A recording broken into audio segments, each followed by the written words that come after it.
আমি আসছি। তার জন্য যেটা দরকার ছিল সেটা হচ্ছে ওই আবারও একই কথা বলি, যে সমস্ত সংখ্যালঘু মানুষজনেরা পরিযায়ী শ্রমিক হয়ে বিভিন্ন রাজ্যে রয়েছেন যাদের মাতৃভাষা বাংলা, সেক্ষেত্রে তাদের কাছে যদি নথি চাওয়া হয়, তাদের কাছে পরিচয়পত্র চাওয়া হয়, তার আসল কারণটা নিহিত আছে কোথায়?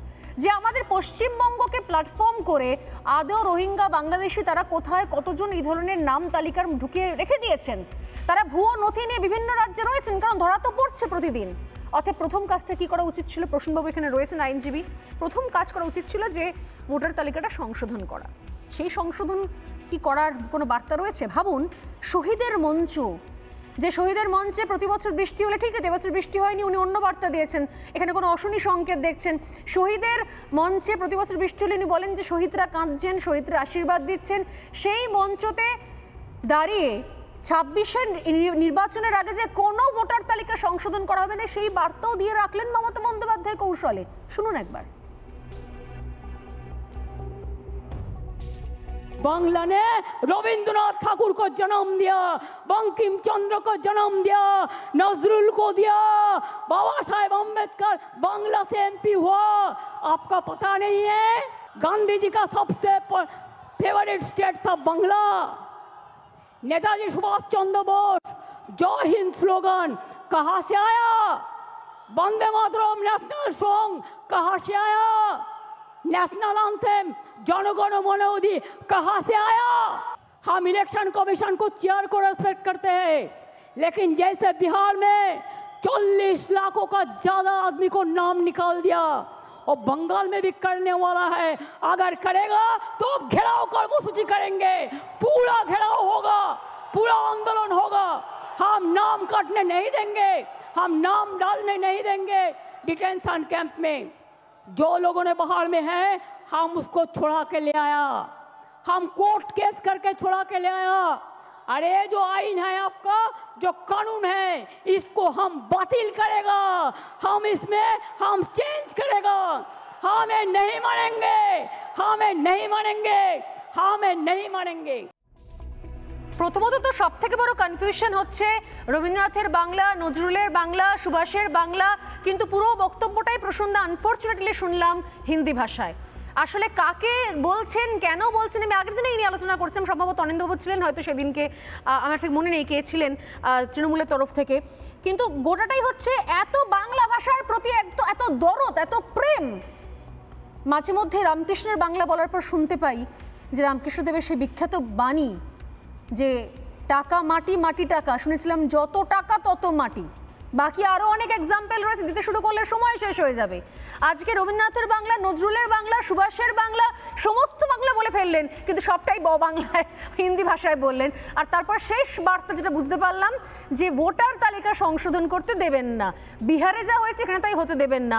অতএব যে সমস্ত রত্না বিশ্বাসরা ওই জাকির ভাইয়ের হাত ধরে যে সমস্ত বাংলাদেশিদের, রোহিঙ্গাদের ভোটার তালিকা দিয়ে এখানে পুষে রেখেছেন, যারা ভিন রাজ্যে যাচ্ছে, ধরা পড়ছে, আবার ডিপোর্ট হচ্ছে, তাদের নাম সামনে আনতে চান না মমতা বন্দ্যোপাধ্যায়। এই আসলে কাদের শহীদ করার উদ্দেশ্য আমি তো বুঝতে পারছি না। শহীদ দিবসের মঞ্চ থেকে আলটিমেটলি শহীদটাকে হতে চলেছেন এবার। এই জায়গাটাই আসতে চাইছিলাম, বার্তাটা কাদের দিলে?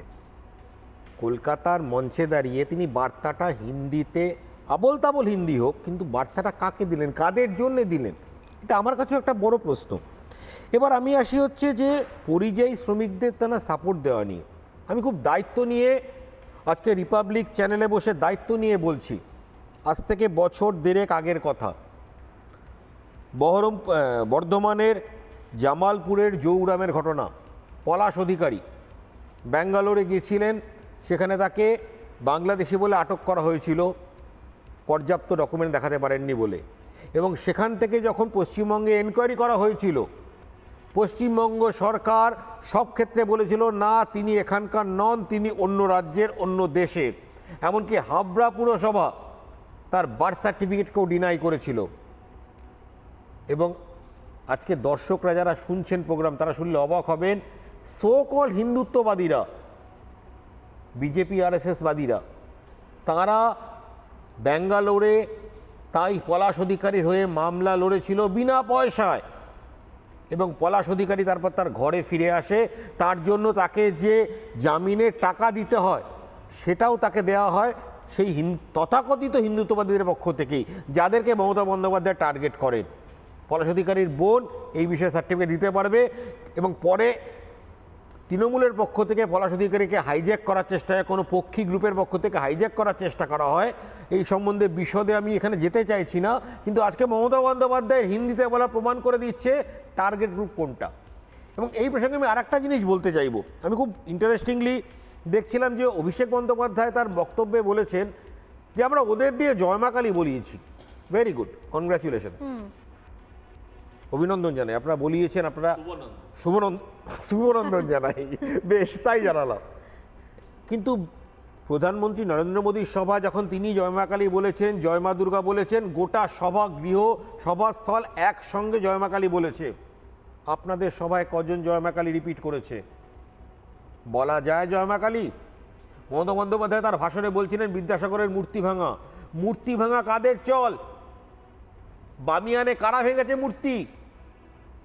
মুশরিকদের মূর্তি ভাঙা, বুতফরজদের মূর্তি ভাঙা কাদের চল? কাকে বোকা বানাচ্ছেন মমতা বন্দ্যোপাধ্যায়? আগে আমরা জানতাম না তিনি বোকা বানিয়েছেন, আমরা মেনেছি।